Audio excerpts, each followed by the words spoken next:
ሶሊያና ጓልክንያ ታይ ምስለኛ ጓልከት ንሰያ የመቀመጫችን ክራክ ቨርቲካል ነው አይደለ? አረ ወገና አረ አንድ በሉን በቃ ወይ በቃ ዋጋውን ቀንሱልን። እሺ ምንድን ነው እኛ የምንሆነው እዚህ በዚህ መኪና? አረ በስመ አብ ወመንፈስ ቅዱስ ማበዴ ነው በቃ ተቀበይ ማሳ አለኝ ስትይ ላርሰው መጥቻለሁ። ለኔ ግን የታየኝ አንድ ሀገር ዋሻ ነው። እሺ ተቀበል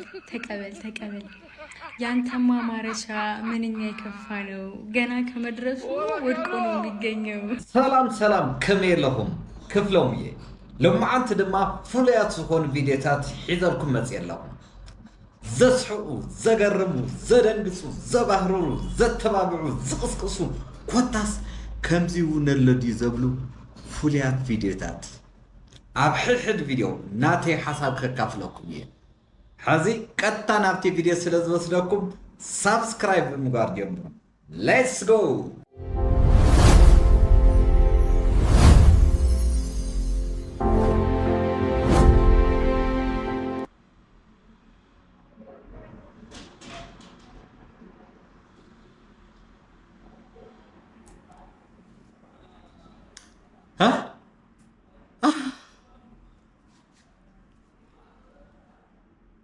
ረበለስ አረ ዝራውና ወዲና ዋት በለስ ንዘይፈልጥ ቁልቋል ኢሎም እዮም ዘናስዋ ንዝፈልጥ አሰብ ግን ሕሪት ምግብያ ጋይስ ብጣዕሚ ልገርመ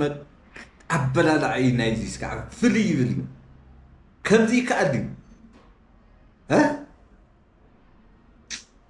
ንዝረኸባ ጥዕምቲ ምግቢ እያ ባይተወይ ንዝረሓቃ ድማ ዓባይቲ ዝታእያ በለስ ማለት ክረምቲ ክመፅእ ተሎ መቸም በለስ ትዘይብሎ ሰብ የለን። ናዘይ ኣበላልዓ ግን ዘይምናቕ ይከኣል። በስመ አብ እንታይ ገበርናካ ክንደይ በለስ እናፈቆ ሰብ ኮይኑ ክንደይ በለስ ናይ ቁልዕነት ዝተዝድብሎ ኣብ ዝተፈላለየ ዓለም ኮይኑ በለስ ዝናፈቆ ሰብ ኣለኮ። ከምዚ ጌርካ ዝረበብና ተወደእና እንታይ ገበርናካ በጃኻ? ኣረ ስደድና በለስ ስደድና ቤዛኹም በለስ ባይዘወይ ኣባና ርካሽ ኣይመስለኒ ብካሊእ ዓለም ድማ ብጣዕሚ ክባር እያ በለስ። ንሕና ስለ ዝረኸብናያ ርካሽ ትመስል ምናልባት እዚ ክንደይ ዶላር ይልበለው ዝሓብና ኧረ በለልዓ ኣበላልዑ ግን ዘይምድናቕ ይከኣል ጋይስ። ደይ ራሕባ ሓደ ራሕባ ሙሉእ ይወዲዎኒ ማይ ፀሚዎ ማይ እውን የፅምድ እዩ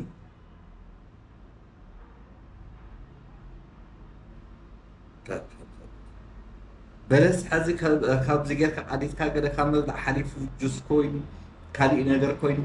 ብጣዕሚ ብዙሕ ነገር እዩ ተወሳኺቡ። ግን ናዘይ በላልዓ ግን ኣነ ጁሱ የደሊ ግዛ ኣይደሊ ከምዚኣ ገይረ ክበልዕ ጥራሕ የደሊ ከምዚኣ ገይረስ መዓዝ ይድበልዓ እዩ ሕዚ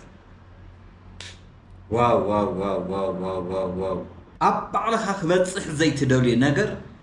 ኣብ ካልኦት ኣይትግበር ዝብል ወርቃዊ መሰረታዊ ሕጊ እዩ ጋይስ። ናይ ሞራል ሕጊ እዩ። እዚኣ እስከርእይዋ እዛ ቪድዮ እዚኣ ቁልጭ ኣቢላ ዛመ ኣባህላ እዚኣ ተርእየና እያ። ኣትም ቆልዑ ታንኩ ትባስ ኣለኹም ትማማ ሓዳስ ሓወይ ኮ ይጓለጥ ኒሱ ነጥነስ ታንበትክ ዋ የጥነስ ወዲ ምዃን ዳ ብምንታይ ክፍለጥ ኣጥንሽልክስ ክትዛረቡ እያ ጀግና ቦይካ ወዲ እንኳ ዓጥነስካ ኣዋይ ሓቂ ከማማ ሓዳስ ሓሪፍኩ ይኹን ዋይ ኩሉ ሰሃሊ ወደ ኮይን ዘጥንስ ዘሎ ካልኣይ መዓልቲ ከማ ኸይትብሉ እዮ ቦይካ ወዲ ንመን ኢኻ ኣጥኒስካ ዋይ አንተን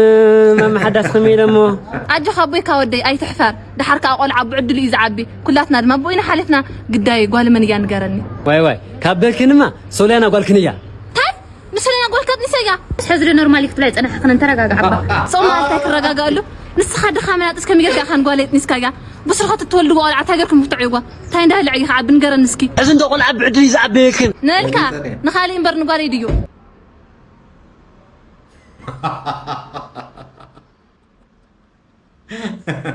ጋይስ እዚኣ ብጣዕሚ ደስ ትብል መልእኽቲ እያ። ኣብ ካልኦት ክፍፀም ኣብ ባዕልና ክፍፀም ዘይደለናዩ ነገር ንካልኦት እውን ክንገብር የብልናን እዩ። እዚ ናብ ኣብ ባህሊ ጥራሕ ይኾነ ኣብ ኩሎም ሃይማኖታት ዳርጋ ዝርከብ እዩ። ኣብ መፅሓፍ ቅዱስ ዋላ ትኾነ እውን ብብዙሕ ነገር ተጠቒሱ እዩ። ንኻልኦት ንባዕልኻ ክሕዙኻ ብዝትደልዮ ነገር ንኻልኦት እውን ሓዝ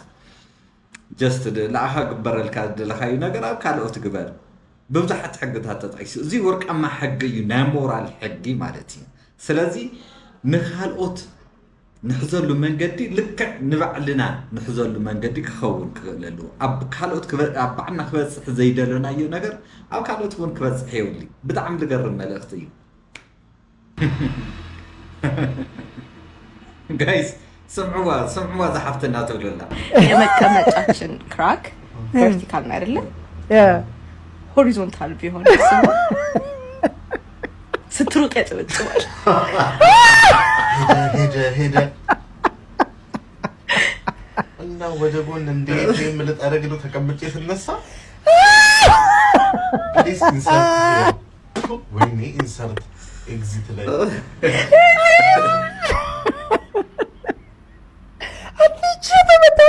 በጌታ በኢየሱስ ባይ ዘ ወይ ማለት ሐፍተና ደወለቶ ጀሰያ የሰዓይ ግን ትክክል የሆነ ማለት ለምሳሌ አፍና ንጎን ይቀራዱ ንጎን ግን ክንጎይተለና ወይ እንራመተለና አይን ጨብጭብ ሲምፕል ፕሩፍ ከመገሩ ተዝኸውን ነይሩ ላይ የሆነ ግን ተዝኸውን ነይሩስ አይን ጨብጭብ ጀስት ተፈጥሮ ናይ ባዕላ ስርሒት ኣለዋ ናይ ባዕላ ጽቡቕ አሰራርሓ ኣለዋ ጀስት ለንጨብጭብ ነገር ክትፈጥረና ይትኽእል ማለት እዩ ስለዚ ኣፍና ልጎን ስለልኾነስ የንጨብጭብ ማለት የሆነ ሲምፕል ፕሩፍ እዩ ዓለም ክትቀየር እንተኾይና ናይ ትምህርቲ ስርዓትና ክቅየር ክኽእል ኣለዎ ዓለም ጫካ እያ ምክንያቱ ሰባት ብሕማቕ መንገዲ ቅኑዕ ዘይኮነ ናይ ሓሶት ፍልጠት እዮም ዝመሃሩ ዘለዉ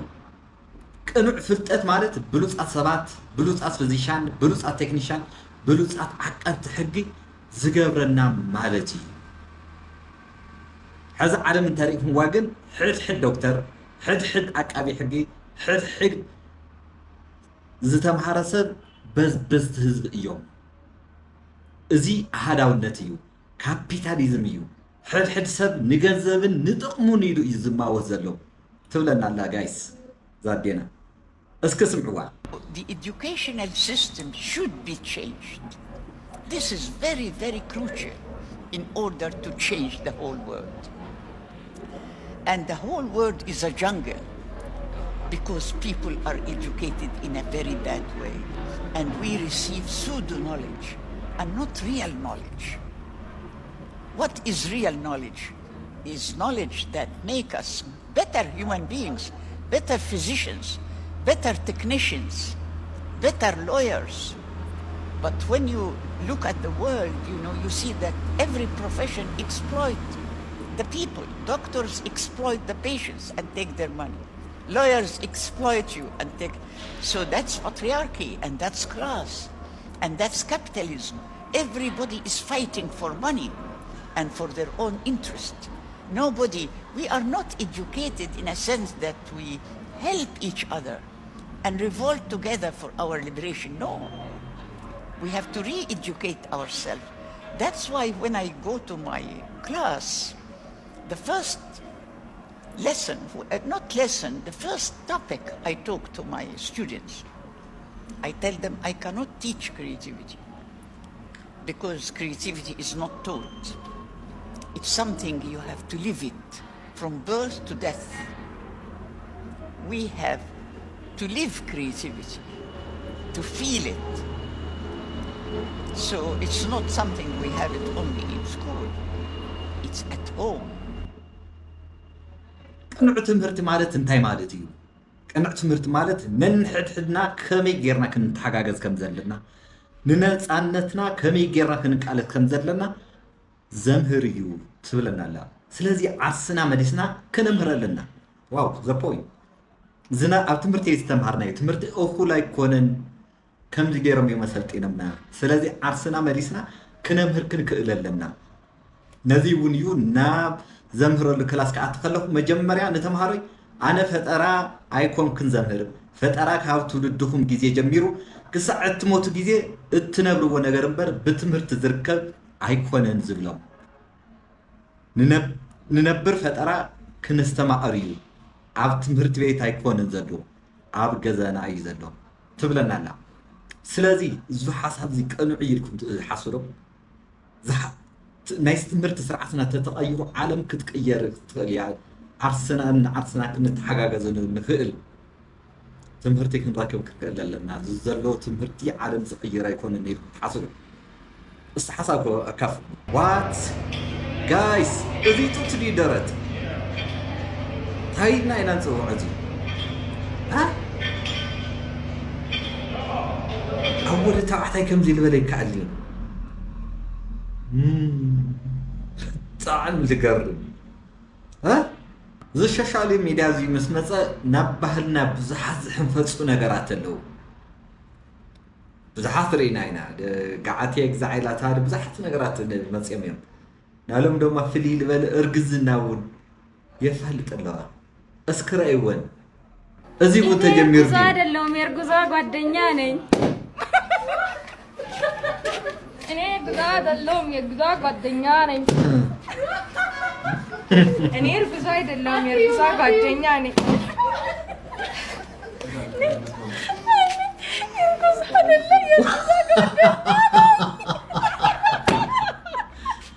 أنا يرقزا اللهم يرقزا هتناي أنا يرقزا أشي زي ما تصير نبل تاينو ولا اسمه تايل كايلسية نبات كم معلت لما معلت السوشيال ميديا زي مسمسة لو زبها الناس تحنفت زلوا نجارات بتعمل قرن زي كده بتفكر بصورة تجمير دي ويس أنا ترى حيل رأي الله خصهم كاست بخافكم كم دي نجارت الله عنده حسابكم مكافئ النسي زمو كده زي تاريخي سريع جايز بناي إلكتريك مسمر من دحنت قوته يقول جري يقول بكونفيدنس يزرامد له سريوه أريازو أقول ها زلوني وطات سيتشر بتعمل قرمي كونفيدنس እንደገና ምንም ፍርሕ ይውል ገለ ይውል ቀጥል በሐንት መስመር ጥራሕ ንሕና ዘይ ንፈልጦ ዘናይ በረኻ ጤል ገዛዕ ገለል በኋላ ዙ ዶሜስቲክ ለሆነ ጤል እዚ ግን ከምዚ ድኸይድ አይመስለና ይነር ለካ ዘይፈለጥናዮ በዓት ኣለዎም ሓደ ሰብ ግን ጽቡቕ እንተሰሪሑ ስለምንታይ ኢና ብህይወት እንዳሃለ ዘይንመስግኖ ንምንታይ ኢና ክሳዕ ዝመውት ንጽበዮ اسكو زي فيديو زي نرأيه سلازي سبلك على هو كاسيت عندهان حاوي كونن كلبركا نديرا كاكو فلفل يوتي تاتو عيدي زود نديرا كون قال ما عندي بصري لك انه صعد اجي زحريا حاوكا رقم زار يسو كاورسا كاور لي مس ساوسي زمدنا اي تكبر اخذ قطمه انت غات تزال حنقول ولا اسكر لا يردك قال هو يردني أنت تومان كفوجت أنت تين نقطة معكور هبل أنا سجيدي هدك بقى هدك زعل فسو من استحون كأدر زي كفل كله نايزة حز شو من عقو زي كفل كل كاخو جبايو إسكم زي تجورني سمع اسكي أنا دي هون كنيه كاو جزا خلاص تشجر كا جزا أنا جزا زود خوخا زراعة طبقنا قرني ما أنا عايز هجرك بتصبغ زي تلعلن معزومة كاي بتصبغ زي العلاقة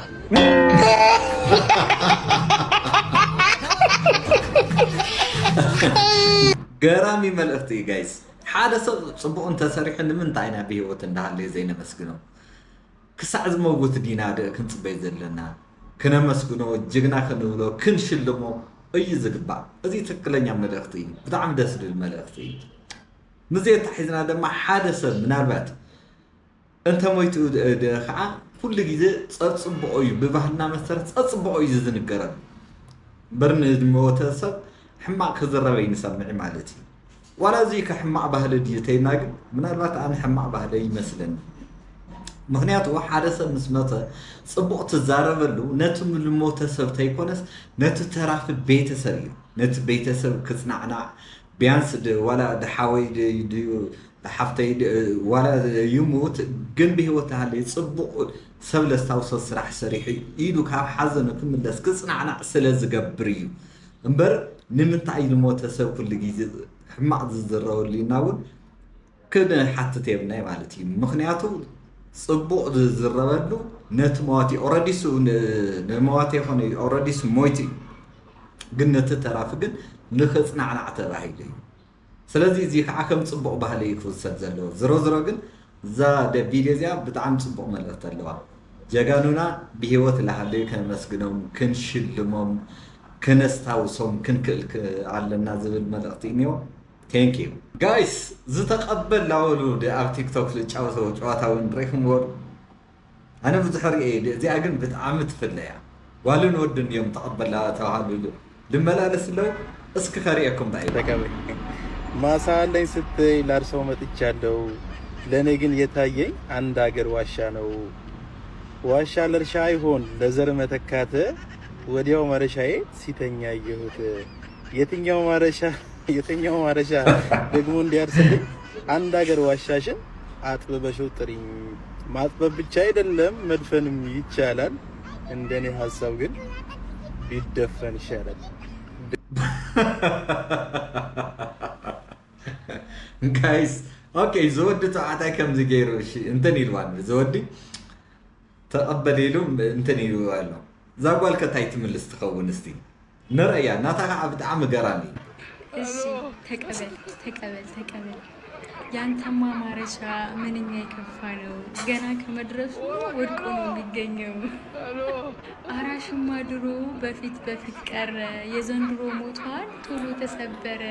የድሮ ማረሻ ውፍረቱ ደስ ይላል የዘንድሮ ቀጭን ሚስማር ነው ይዋጋል እንኳንስ ለዶክተር ለራስ ያሳፍራል ይደንጎና ተሰራ አድርስለት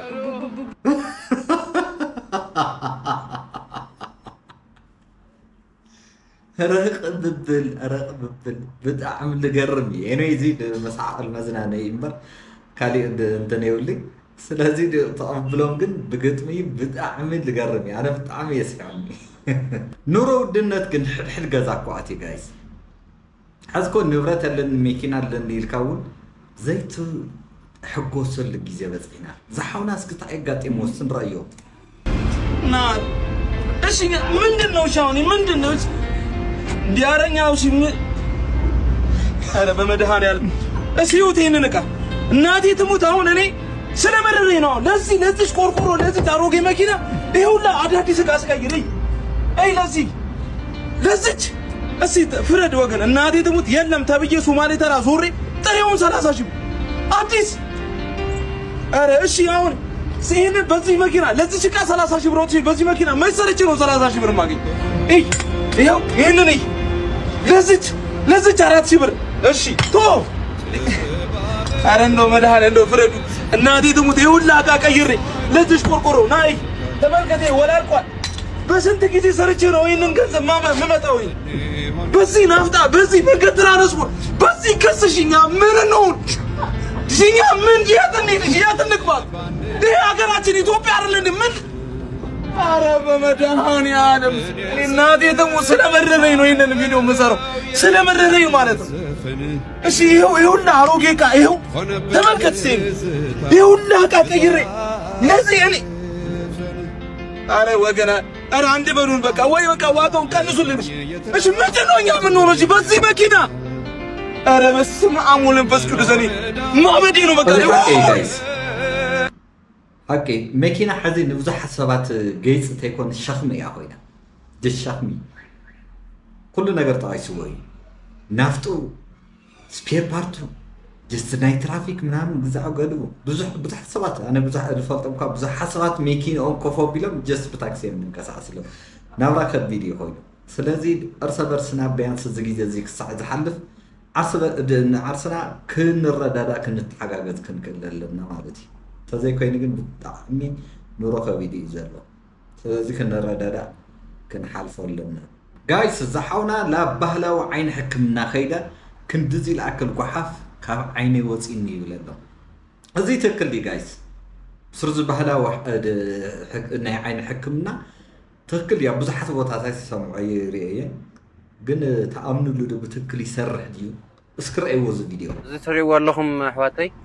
عيني يوصي مالتي هو لما انت جنيني اخو ما يقيح يو اما يقيح دمو نعيني بهلاوي حكمنا حفتي محرت بايرو مالتي زحفتي زياره ايوا بزاوزني اطوطي بزاوزني كسلست عينت خلطات تزغاجيت يا توص كسب عيننا اسكي ساي يصلحو كعيني ختا كوص انهون مالت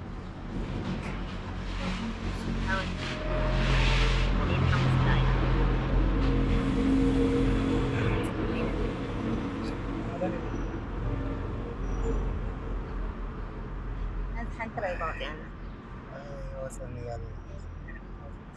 بس قتل على الجد ارى بسمع نعم وين مارين بك احنا زحفتنا نمثل اكل لهنا صراحه متسرح ማለት ስለዚህ ስልክ ቁጥራው تحت ተቀምጧልኩም የ እማ ይቀያሕ በቃ በር አፋያ ዛገዛ ማለት እዩ ዛገዛ አትይኹም ዚሮ ይወልሕ ብዙሕ ዓመታት እዩ ዚወጽ ጋይስ እዚ ትክክል ዲዩ እስኪ ምናልባት ተጣውንኩም ወይም ደግሞ ዝራአኩም ባይነኩም እስኪ ኮሜንት ግበሩልኝ እስቲ ማለት እዚ ትክክል ተኮይኑ በቃ ኩላህና ሓደ ኪሎ ወሓፍ ተሸኪምና ዓይና ንዘርለና ተኮይና ከይና ጀስት ክነውጾ ዓይነ ሕክምና ዓይን ውን ለዓይን ካውን ምንም ጉዳት ዘይብሉ ሕክምና ዓይን ውን ዝድግፎ ተኮይኑ ከይና ኩላህና ነጸርቅ ዓይንና ማለት እዩ ብሕትክል ዘይኮነ ከዓ ትክክል ከም ዘይኮነ እንትንኢና ሰባት እዚ ከይጥቀሙ ንክንመክር እስኪ ብትክክል ዝተጣውንኩም ሰባት እስኪ ንገርና ተዘይለይ ግን አቤትም ዓለም ክንድዚ ዓይንኻ ጸሪጎም ገለ እንትን ኢሎም ከምዚ ዝገብሩ ሕክምናታት ክሳዕ ሓዘረናይ ስለዚህ ባህላዊ ሕክምና እዚ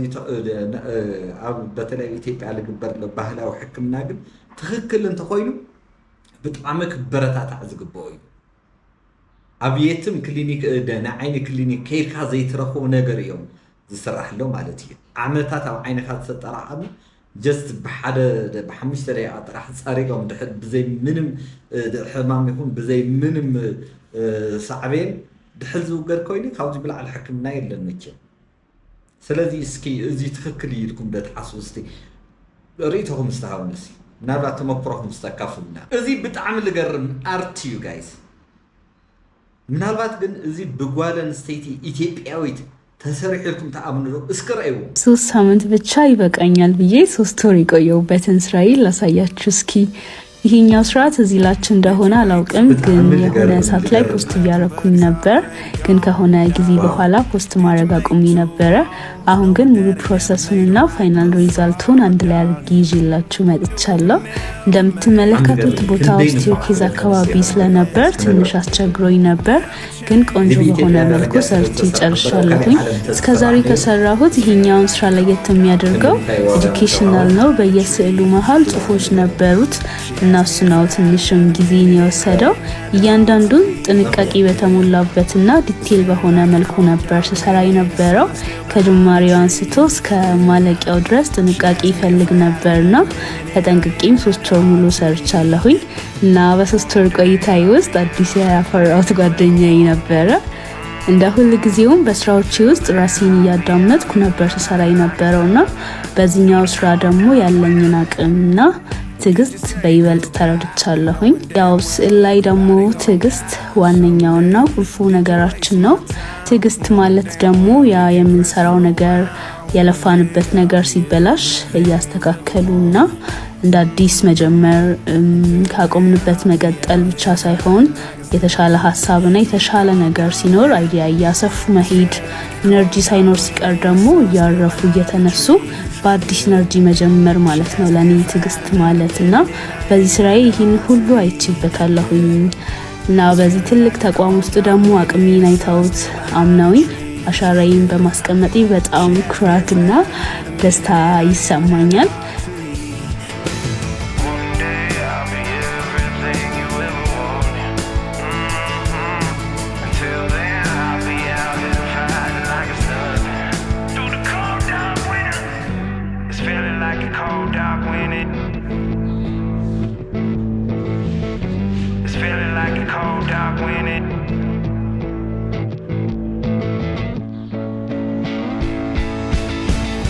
It's feeling like a cold dog winning, the sun still behind the trees. Yeah.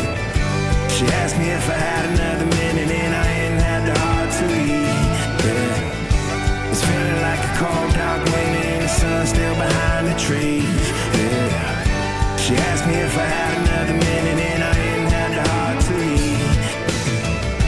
It's feeling like a cold dog winning, the sun still behind the trees. Yeah. She asked me if I had another minute. Wow, art. Unchurch banana, guys. Unchurch banana. Thank you. ናይ ሎምዓት ቪድዮና ነዚ ይመስል ከም ዝተዘናጋዕኩም ተስፋ ይገብር ሓቢርኩም ስለ ዝጸናሕኩም ሳብስክራይብ ስለ ዝገብርኒ ሓሳብ ኣረኣያኩም ስለ ተካፍሉኒ ኣዝየ የመስግን ንቐጻሊ ንኸይንሰኣን ሳብስክራይብ ምግባር ኣይትረስዑ ሰናይ ግዜ